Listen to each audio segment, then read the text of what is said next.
போன வீடியோவில் சொன்ன மாதிரி குழந்தைங்க வெறும் நேக்கடாக வளர்த்தீங்கப்பா. ஏன் அவங்க அப்பா அம்மாவுக்கு நான் நேக்கடாக வளர்த்தேன்னு ஆசையாக அவங்களுக்கு அதை சொல்ல நான் துயர்றேன்.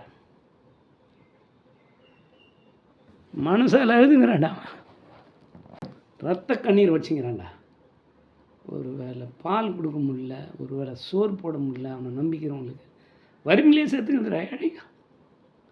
ஆனால் நீங்கள் முடி வெட்டுறதுக்கு இங்கிலாந்து, ட்ரிம் பண்ணுறதுக்கு ரஷ்யா, இன்னும் சாப்பிட்றதுக்கு அமெரிக்கா, உங்களெல்லாம் எல்லாம் மக்களாட்சி ஒன்றும் ஏற்படலடா.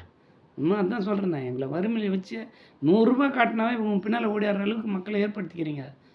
அண்ணன் சீமான் அண்ணனோட சொல்கிறார், 1000 ரூபா காசுக்காக எங்களை மாற்றிட்டீங்கன்னு. நான் 1000 ரூபா கூட சொல்லல, 100 ரூபா கொடுத்தா உன் பின்னால் வரத்துக்கு ரெடியாகிறான். கொலை பண்ணுறதுக்கு ஒரு 1000 2000 கொடுத்தா கூட கொலை பண்ணுறதுக்கு ரெடியாகிறான். காரணம் போதைப்பொருள் நடமாட்டம் எங்கே பார்த்தாலும் இருக்குதுன்றான். இந்தியாவில் நான்